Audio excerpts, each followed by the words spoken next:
The throne room of the Vellani Empire stretched for nearly a kilometer.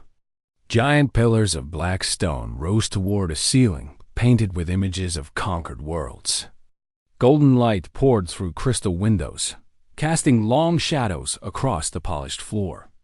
At the far end, sitting upon a throne carved from a single asteroid, Empress Thalira waited for her morning reports. She had ruled the Vellani for 3,000 years. Her silver skin showed no age. Her 4 eyes, each glowing with pale blue light, watched everything and missed nothing. The Vellani were an ancient race. They had conquered 200 star systems. They had crushed 47 species under their rule. They were the masters of this region of the galaxy, and everyone knew it. High Counselor Varix approached the throne and bowed deeply. His long robes dragged across the floor as he moved. "Great Empress," he said, "our scouts have detected a new species on the outer edges of the Empire." Thalira did not move. New species appeared every few centuries. They were always the same: weak, primitive, easily controlled. "Tell me about them," she said. Her voice echoed through the massive chamber. "They call themselves humans," Varix replied. "They come from a small planet called Earth. Our records show they achieved faster-than-light travel only 93 years ago." A soft laugh came from the gathered counselors. 93 years was nothing. The Vellani had traveled between stars for over 50,000 years. These humans were barely infants in the eyes of the universe. "What do they want?" Thalira asked. "They have sent a diplomatic envoy. They request peaceful trade relations and mutual cooperation." Varix paused, choosing his next words carefully. "They speak of equality between our peoples." The laughter in the throne room grew louder. Equality. The word was almost offensive. No species was equal to the Vellani. This was not opinion. This was fact. The Vellani were stronger, smarter, and older than any race they had encountered. Those who accepted this truth lived comfortable lives as servants of the Empire. Those who did not were destroyed. Empress Thalira raised one hand, and the laughter stopped immediately. "I will meet these humans," she announced. "Let them come to our throne world.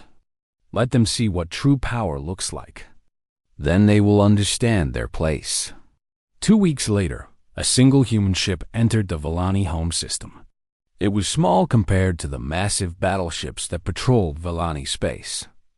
The ship was gray and simple, without the decorations and symbols that covered Vellani vessels. To the watching Vellani commanders, it looked almost sad. Admiral Park Jisoo stood on the bridge of her ship, the Dawn of Seoul. She was 52 years old, with short gray hair and calm dark eyes. She had served in Earth's United Fleet for 30 years. She had fought pirates, negotiated with hostile aliens, and led rescue missions across a dozen worlds. Nothing frightened her anymore.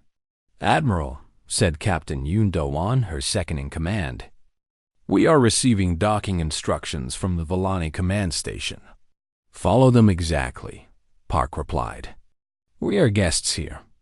We will behave like guests." Do-won nodded, but his jaw was tight. He did not like this mission.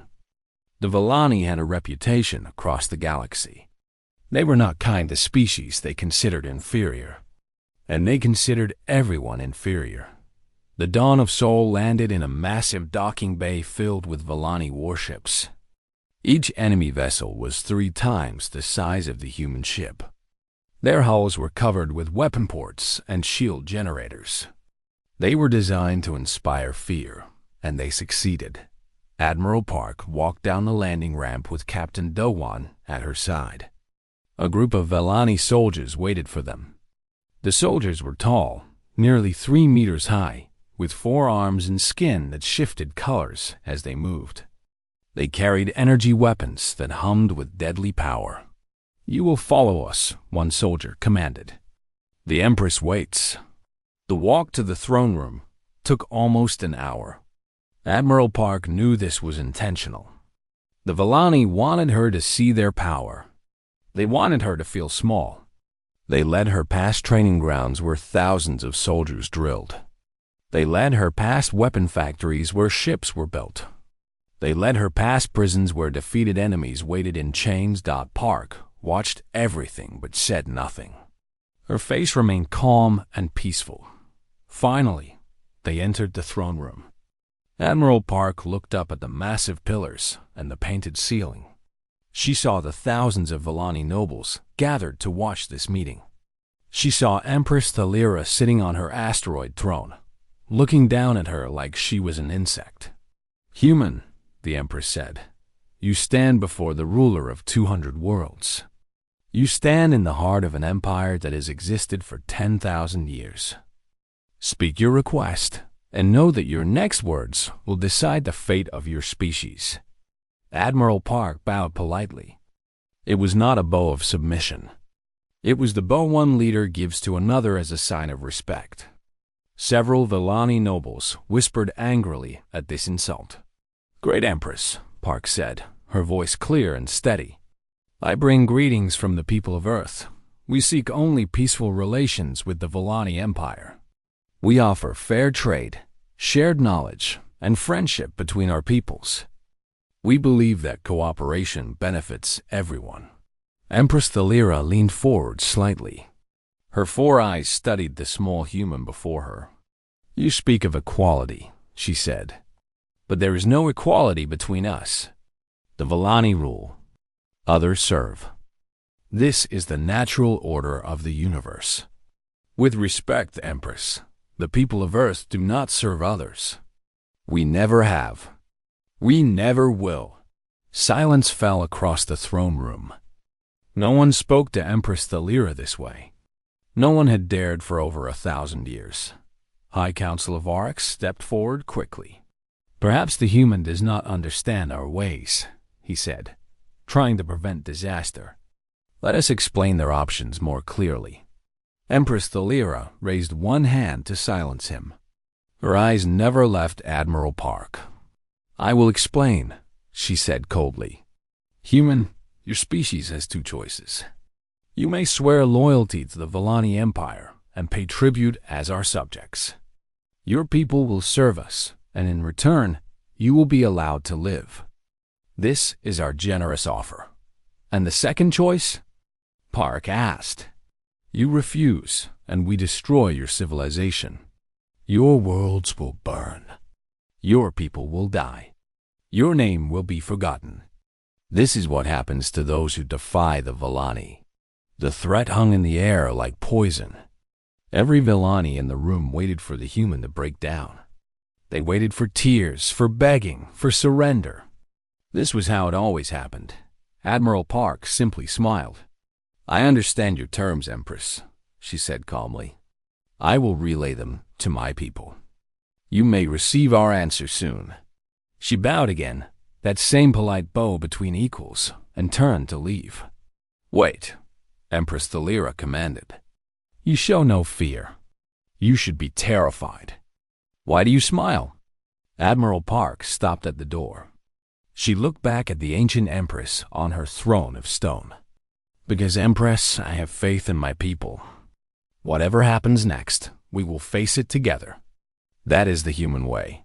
She walked out of the throne room without another word. Captain Dowan followed close behind, his heart pounding in his chest.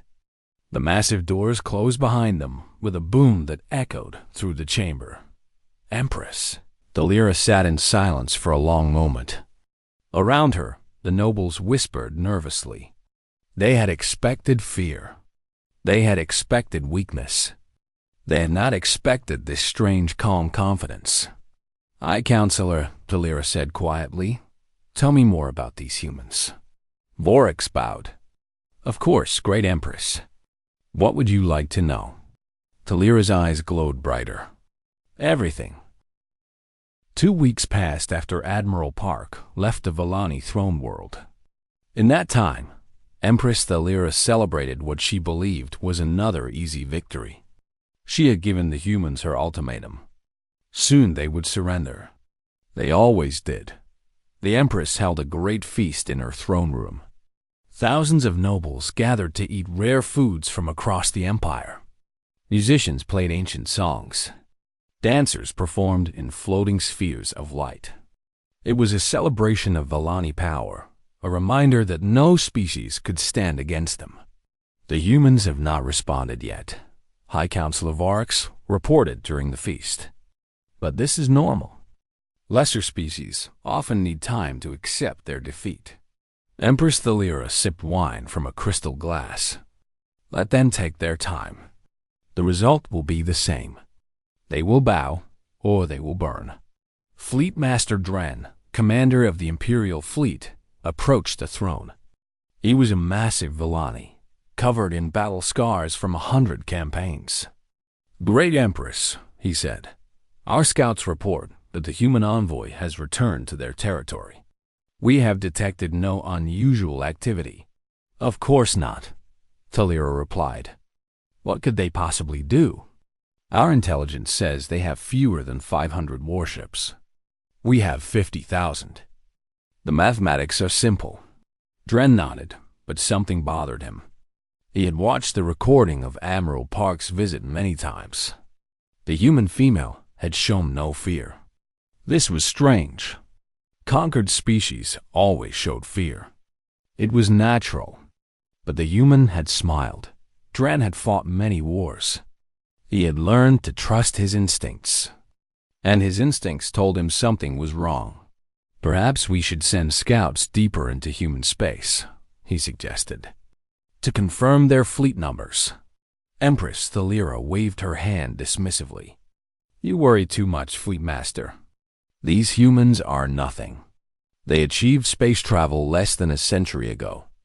They are children playing with toys they do not understand." The feast continued through the night. Nobles drank and laughed and told stories of past conquests. No one noticed when the first alarms sounded in the sensor stations far above the planet. Lieutenant Kam Suman sat at her communications station aboard the United Fleet flagship, Unity of Earth. She was young, only 26. But she had graduated first in her class at the Space Communications Academy. Her fingers moved across her console with practiced speed as she monitored all channels. "Admiral," she called out, "all ships report ready. Formation is perfect." Admiral Park stood at the center of the bridge, watching the main view screen. It showed only darkness now, the emptiness of hyperspace travel. But soon that would change. "Time to arrival?" she asked. Commander Beak Taiho checked his tactical display. He was the ship's tactical officer, a brilliant strategist who had spent 20 years studying alien warfare. 3 minutes, Admiral. The Valani still have not detected us." Park nodded. "They will soon. Is the broadcast ready?" "Yes, Admiral. Lieutenant Kang has prepared everything." Park took a deep breath. This was the moment everything changed. For months, humanity had prepared for this day. They had built ships in secret shipyards across a dozen colonies. They had trained crews around the clock. They had developed new technologies and new tactics. The Valani thought humans were weak. They thought humans were primitive. They were about to learn how wrong they were. On the Valani throne world, Fleet Master Dren rushed into the sensor command center. Alarms were sounding everywhere. Officers shouted at each other in confusion. "What is happening?" Dren demanded. A young sensor officer turned to him with wide eyes. "Fleet Master, we are detecting energy signatures at the edge of our system. Hundreds of them. No, thousands. They keep multiplying. That is impossible." "Show me." The main display activated, showing a map of the Valani home system. At the outer edge, red dots were appearing. More and more of them, spreading across space like drops of blood in water. "Our sensors cannot identify them," the officer reported. "The energy signatures are unknown. They do not match any species in our database." Dren felt his heart beat faster. "How many?" The officer checked his readings 3 times before answering. Current count is 2,700 and rising. Fleet Master. Dren grabbed the officer by his uniform. That is impossible. No fleet that size exists in this galaxy. At that moment, 3,000 human warships dropped out of hyperspace in perfect formation. They appeared all at once, like stars being born. Each ship was smaller than a Volani battleship, but they moved with impossible coordination. They flew in patterns that seemed almost beautiful, like a dance choreographed by masters. On the Volani throne world, chaos erupted. Alarms screamed in every building. Civilians ran through the streets, looking up at the sky where new stars had appeared. The military scrambled to battle stations. Empress Thalira burst into the main command center, her robes flowing behind her. What is the meaning of this? She roared. Who dares attack the heart of my empire? Fleet Master Dren pointed to the main display with a shaking hand. Empress. It is the humans. Thalira stared at the screen. 3,000 ships. 3,000. Our intelligence had reported fewer than 500. How was this possible? Destroy them, she commanded. Destroy them all. Great Empress, Dren said carefully. We should wait. They have not fired. They are holding position at the edge of the system. I do not care. They have violated our space. They have threatened our home. I want them turned to dust. Before Dren could respond, every communication screen in the command center activated. A human face appeared. It was Admiral Park Jisoo, looking calm and composed. Greetings, Empress Thalira, Park said. I told you that you would receive our answer soon. Here it is. The view shifted to show the human fleet from outside. 3,000 ships floated in perfect formation, their weapons powered but not firing. They were beautiful and terrible at the same time. We received your terms, Park continued. Submission or destruction, you said. We find both options unacceptable. So we have come to offer you a different choice. Empress Thalira's silver skin flushed with rage. You dare threaten me? In my own system? With your pathetic fleet of tiny ships?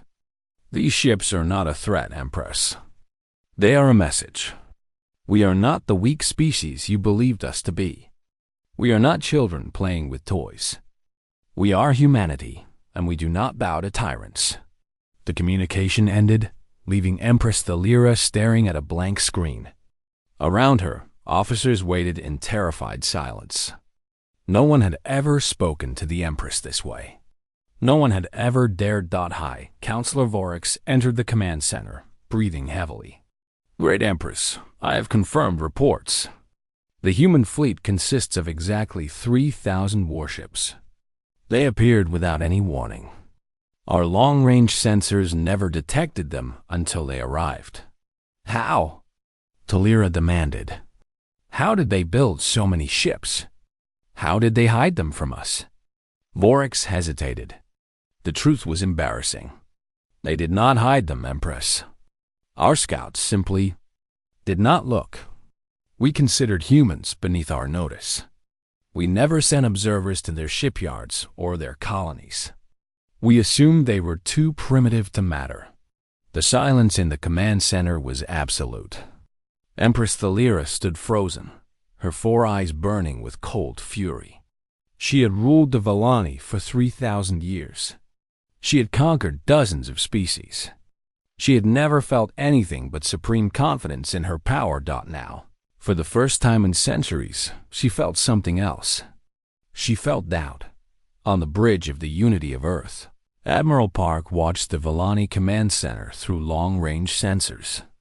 She could see their fleet scrambling to defensive positions. She could see the chaos spreading through their system. They are scared, Commander Beak observed. Good. Scared enemies make mistakes. They are also proud, Park replied. Proud enemies refuse to surrender. We must give them a path that lets them keep their pride while accepting peace. Captain Yoon Do-won stood beside her. And if they refuse peace? Admiral Park's calm expression did not change. Then we will do what we must. But I believe in offering the open hand before the closed fist. That is what makes us human. She turned to Lieutenant Kang. Open a new channel. I have more to say to the Empress. Kang nodded and began the transmission. The message would be heard by every being in the Vellani system. It would be heard across the galaxy. Admiral Park straightened her uniform and looked directly into the camera. Empress Thalira, we do not come as conquerors. We come as equals seeking respect. Our fleet will hold this position. We will not fire unless fired upon, but we will not leave until we have been heard. The choice of what happens next belongs to you. The transmission ended. The waiting began. Across the void of space, 3,000 human ships floated in silence. And on her throne of stone, Empress Thalira trembled with rage. Empress Thalira stood in her private viewing chamber, staring up at the stars. From here, she could see the human fleet. They looked like tiny points of light, 3,000 fireflies hovering at the edge of her system. They had been there for 6 hours now. They had not moved. They had not attacked. They simply waited. This made Thalira angrier than any battle could. She had crushed rebellions. She had destroyed fleets. She had burned worlds that defied her. Those enemies she understood. They fought, they lost, and they died. But these humans were different. They had come with enough power to threaten her, yet they used that power only to wait, to talk, to ask for things instead of taking them. It was maddening. Great Empress, High Council of Orcs said softly, entering the chamber. The War Council is assembled. They await your command. Thalira did not turn around. What is the status of our fleet? Fleet Master Dren reports that 40,000 warships are in defensive positions around the throne world. Another 10,000 are on their way from nearby systems. We outnumber the humans significantly. Then why is Dren not attacked? Vorax hesitated. The Fleet Master has concerns, Empress. He wishes to discuss them with you before any action is taken. Thalira finally turned. Her 4 eyes burned with cold fire. Concerns? What concerns could possibly matter when invaders sit in my space? Perhaps it would be best if the Fleet Master explained himself. The War Council gathered in a massive chamber deep beneath the throne room. Holographic displays showed the positions of every ship in the system. Red dots marked the human fleet. Blue dots showed the Vellani forces. The blue vastly outnumbered the red. Empress Thalira took her seat at the head of the table. Around her sat her military commanders, her scientific advisors, and her most trusted counselors. All of them looked nervous. None of them wanted to speak first. Fleet Master Dren, Thalira said, her voice like ice. Explain your hesitation. Dren stood and activated a new display. Great Empress, I have studied the human fleet carefully. What I have found disturbs me greatly. The display showed a detailed scan of a single human warship. It was small and sleek, without the heavy armor and massive weapons of Vellani vessels. It looked almost fragile. This is a human destroyer-class vessel, Dren explained. On the surface, it appears weak.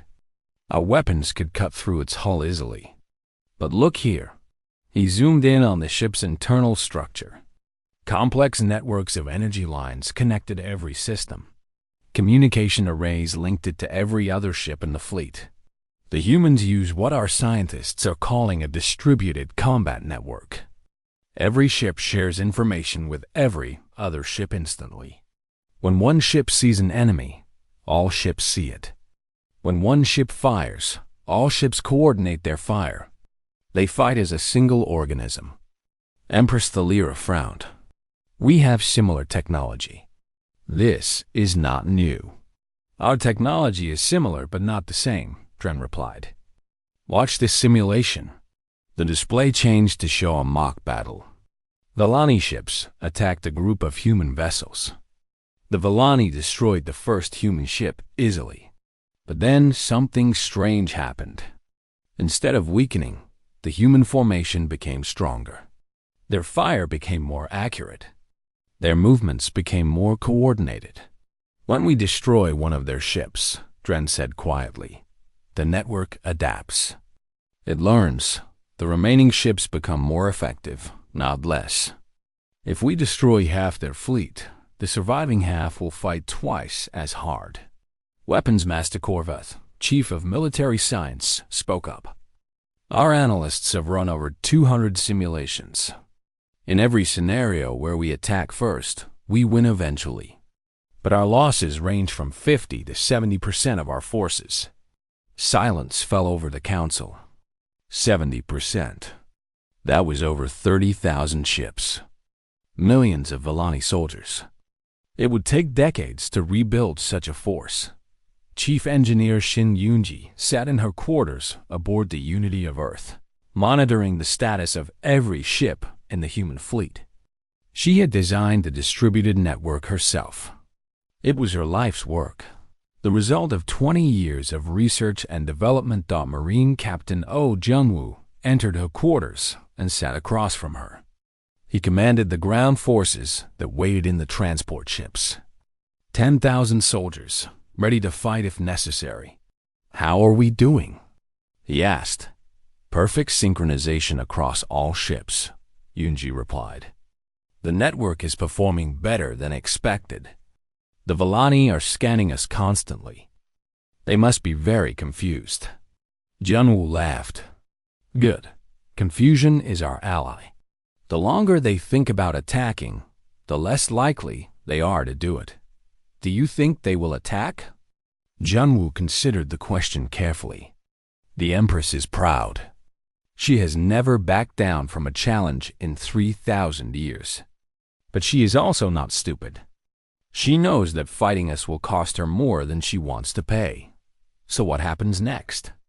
We wait. We show them that we are not afraid. And we hope that pride eventually gives way to wisdom. In the War Council chamber, Empress Thalira listened to report after report. Each one was more disturbing than the last. The humans had technology the Vellani did not understand. Their ships used power sources that were incredibly efficient. Their weapons, though smaller than Vellani guns, were devastatingly accurate. But the most disturbing report came from Weapons Master Korvath. Great Empress, he said, I have analyzed human battle tactics throughout their history. They are not like any species we have encountered. When they fight, they do not fight as individuals. They fight as teams, as units, as a single unified force. They sacrifice themselves for each other willingly. They never abandon their wounded. They never surrender until they have no other choice. All species claim such things, Thalira said dismissively. All species break eventually. Perhaps, Korvath replied carefully. But the humans have a phrase that concerns me greatly. They call it last stand. Throughout their history, small groups of humans have fought against impossible odds, knowing they would die simply to buy time for others to escape.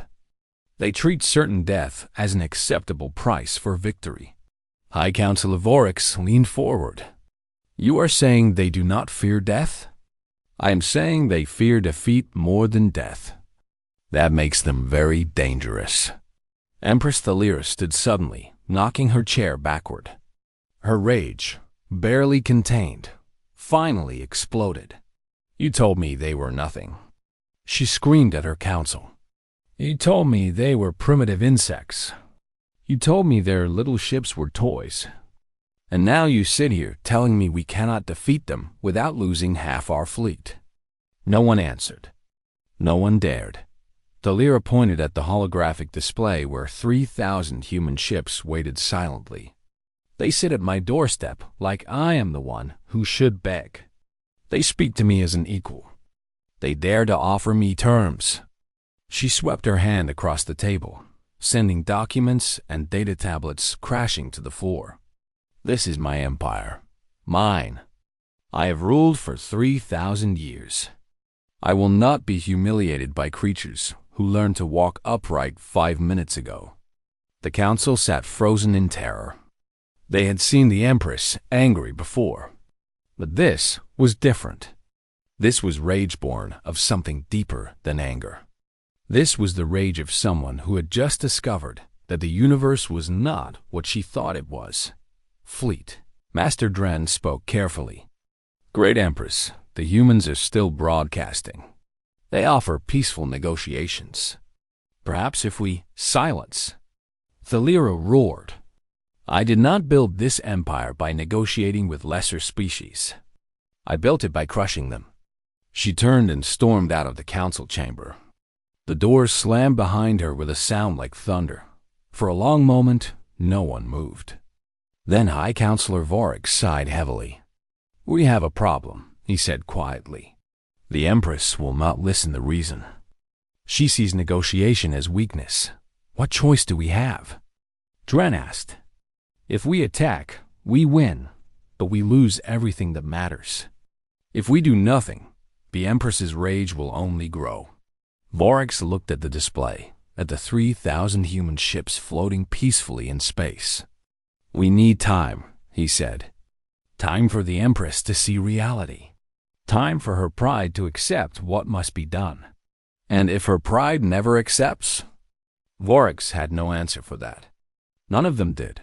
On the bridge of the Unity of Earth, Admiral Park received updates from her intelligence officers.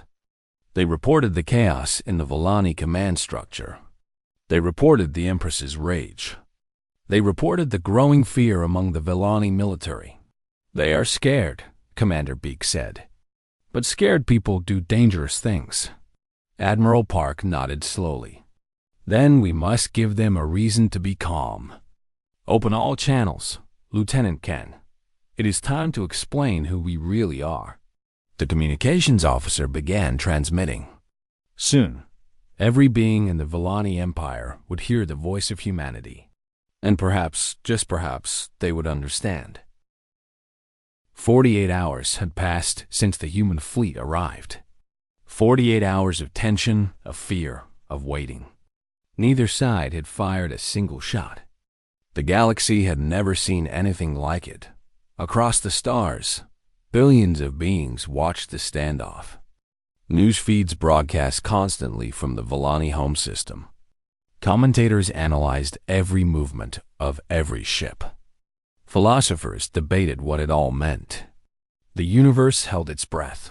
On the Unity of Earth, Admiral Park received a message that changed everything. It came from a species called the Kethrani, one of the oldest subjects of the Volani Empire. Honored humans, the message said, we have watched your courage with amazement. For 600 years, we have served the Volani because we believed resistance was impossible. You have shown us that the impossible can become possible. Whatever happens next, know that you have given hope to those who had none. Lieutenant Kang Suman reported that similar messages were arriving from across the Empire. The Vorn, the Daloks, the Brixani, dozens of species were reaching out. Some offered support. Some simply wanted to express gratitude. All of them shared one thing. They no longer believed the Volani were invincible. This changes everything, Commander Beak said. The Empress cannot ignore this. Her entire empire is watching. Admiral Park nodded slowly. She knows. That is why she asked to meet me again. She needs to make a decision before she loses control of the situation. The second meeting took place in the Volani throne room itself. This time, both leaders brought witnesses. Admiral Park stood with Captain Yoon Do-wan and Dr. Han Mi-rae at her side. Empress Thalira sat upon her asteroid throne, with High Counselor Vorik and Fleet Master Dren nearby. The massive chamber was empty except for them. No nobles, no soldiers, no cameras. What happened here would be private until both sides agreed to make it public. I have read the messages from my subjects, Thalira said. Her voice echoed through the vast space. They see your fleet as a symbol of defiance. They believe that if you can stand against me, so can they. Does that frighten you, Empress? Park asked. It should. A wise ruler fears rebellion above all else. Thalira paused. But I have ruled for 3,000 years by understanding the truth of situations. And the truth here is simple. My empire cannot survive if I fight you. She stood from her throne and walked down the long steps toward the humans. It was a gesture no Vellani ruler had made in centuries. Coming down to the level of others meant acknowledging them as worthy of attention. If I attack your fleet, I lose half my forces. Even if I win, I will be too weak to maintain control. The rebellions will come, and I will spend the next century fighting my own subjects. My empire will crumble. My legacy will be destruction. She stopped directly in front of Admiral Park. They were almost the same height now, the ancient Empress and the human admiral. You have outmaneuvered me, Thalira admitted. Not through force, but through wisdom. You gave me a choice where every path except peace leads to ruin. I am old, but I am not foolish. I recognize defeat when I see it. This is not defeat, Empress, Park replied. This is evolution. The galaxy is changing. Species that once fought alone are learning to work together. The Vellani can be part of that change, or they can be left behind. Pretty words. But what happens when my subjects see me sign a treaty with you? Will they not think me weak? Dr. Myre stepped forward. With respect, Empress, your subjects will think you wise. Throughout history, the greatest leaders have been those who knew when to stop fighting and start building. You have conquered 200 worlds. Perhaps now you can try something harder. You can earn their loyalty instead of demanding it. Thalira considered this for a long moment. Her 4 eyes studied each human in turn. She saw no deception in their faces. No hidden agenda. They genuinely believed what they were saying. You humans are strange creatures, she said finally. You come to my home with 3,000 warships, and you speak of friendship. You could have made demands, and instead you offer cooperation. I do not fully understand you. Admiral Park smiled. That is because you have never met anyone like us before. Give us time, Empress. We are worth understanding. The treaty was signed in the throne room 1 hour later. It was called the Accord of Equals, a name chosen by both sides. The terms were simple. The Vellani Empire and the United Earth Government would recognize each other as sovereign powers. Trade would flow freely between their territories. Neither side would attack the other or interfere in internal affairs. But the most important part of the treaty was symbolic. For the first time in 10,000 years, the Vellani had agreed to treat another species as their equal. It was a small step, but it was a beginning dot. As the signing concluded, Fleetmaster Dren approached Captain Yun Do-wan. The 2 military officers stood side by side, watching their leaders shake hands. I have a question, Dren said. If we had attacked, would you have fought to the last ship? Do-wan did not hesitate. Yes, even knowing you might lose? We would have made you pay dearly for every victory. And even if you destroyed our fleet, more would have come. Humanity does not forget. Humanity does not surrender. You would have fought us for generations. Dren nodded slowly. I believe you. That is why I advised the Empress to accept peace. Fighting an enemy who does not fear death is foolish. Fighting an enemy who finds strength in death is impossible. Do-wan smiled. Then let us never fight. Let us find better ways to spend our time. The human fleet powered up its engines and began the long journey home.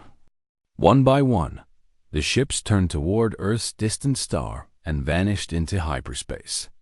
Soon, only the flagship remained. Admiral Park stood on the bridge, watching the Vellani throne world shrink in the distance. Captain Yun Do-wan stood beside her, as he always did. Do you think the peace will last? He asked. Nothing lasts forever, Park replied. But this is a good start. Today, we proved that strength and wisdom can work together. Today, we showed the galaxy that there is another way. The Empress seemed almost sad to see us go. Park nodded. She has ruled alone for 3,000 years, surrounded by subjects who fear her. Today she met beings who respected her, but did not fear her. I think she found it refreshing. Lieutenant Kang Suman called out from her station. Admiral, we are receiving a final message from the Empress herself. She asked that you receive it privately. Park walked to her ready room and activated the private screen. Empress Thalira's face appeared. She looked different somehow. Less rigid. Almost peaceful. Admiral Park, the Empress said, I wanted to thank you before you departed. Not for the treaty. Not for the peace. I wanted to thank you for something more personal. What is that, Empress? For showing me that the universe is larger than I believed.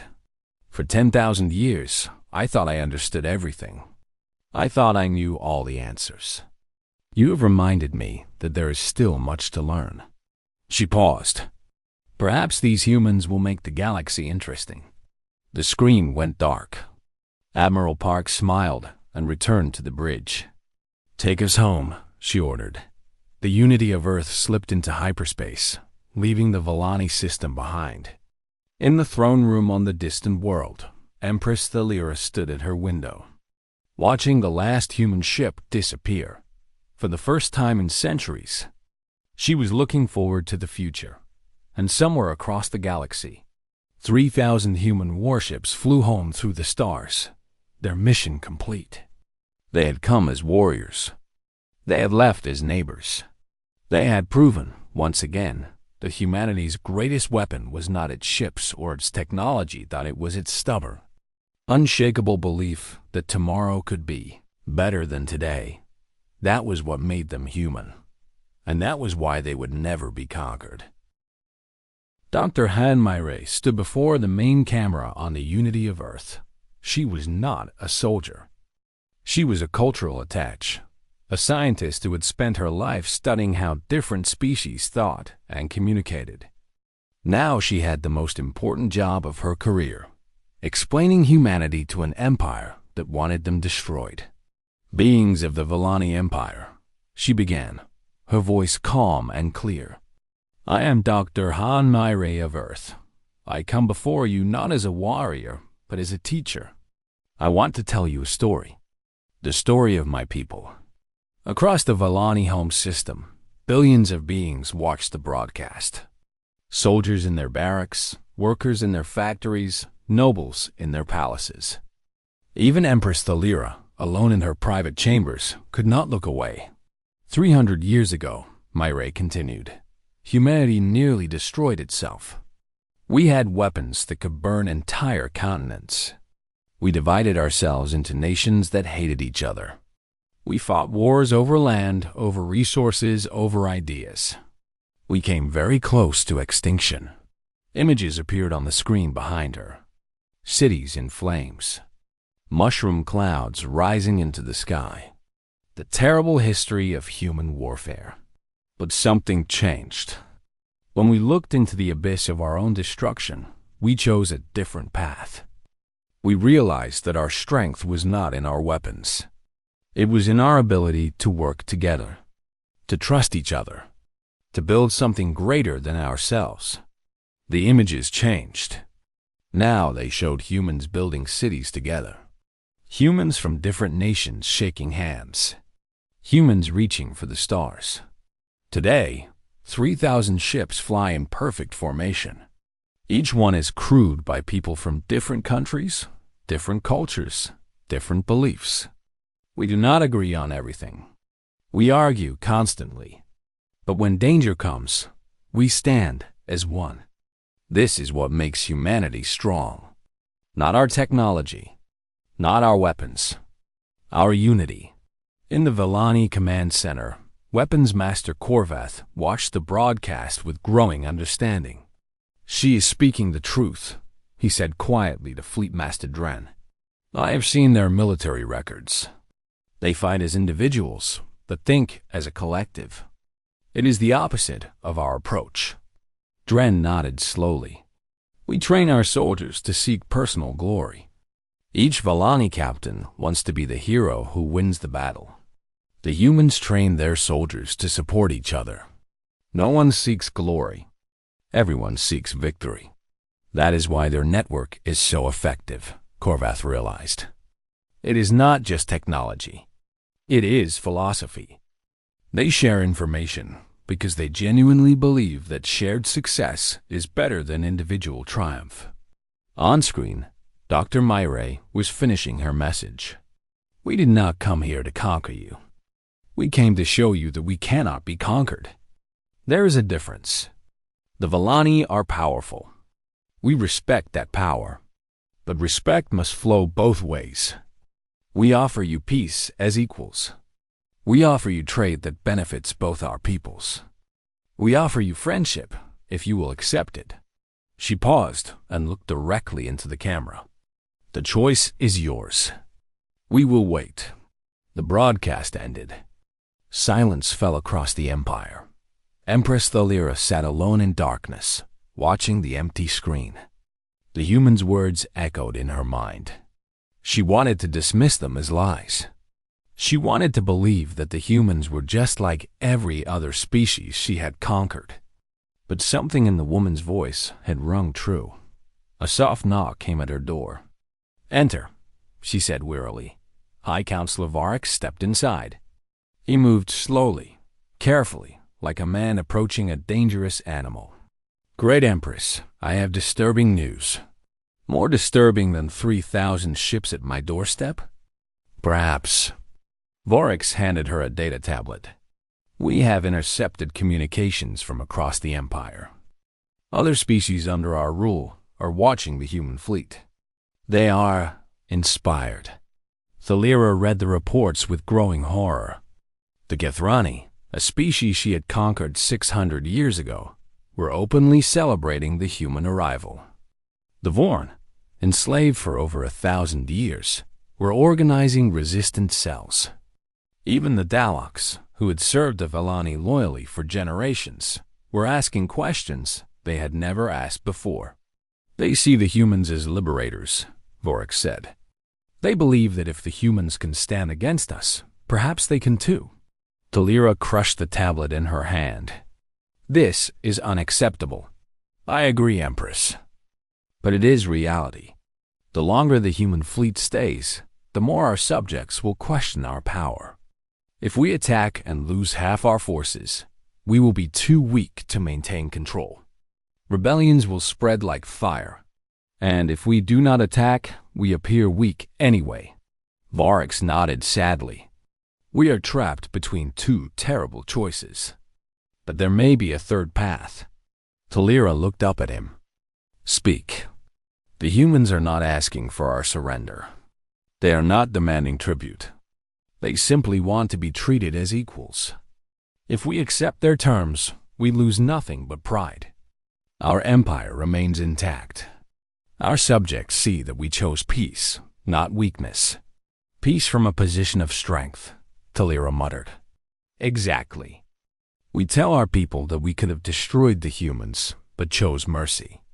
We tell them that the Valani are wise enough to recognize when war serves no purpose. We maintain control through wisdom rather than violence."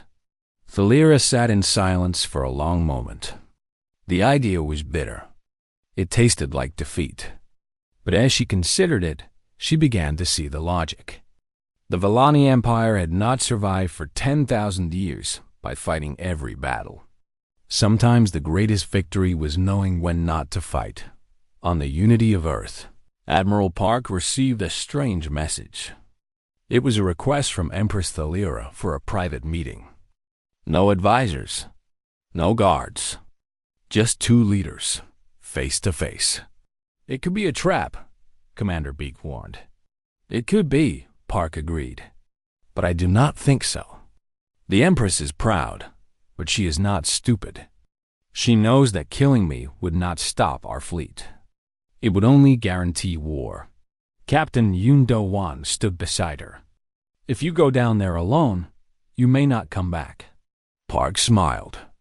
Then you will take command and make sure our sacrifice means something. But I have faith that it will not come to that.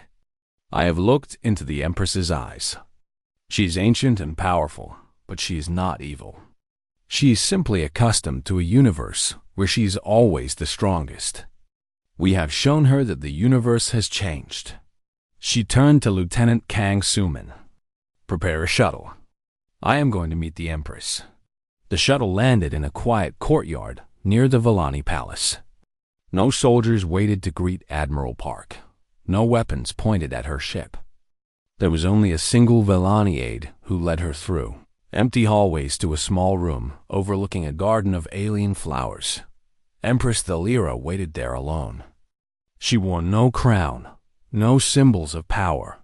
She looked almost ordinary, if a 3-meter-tall, 4-armed alien could ever look ordinary. Please sit, Thalira said.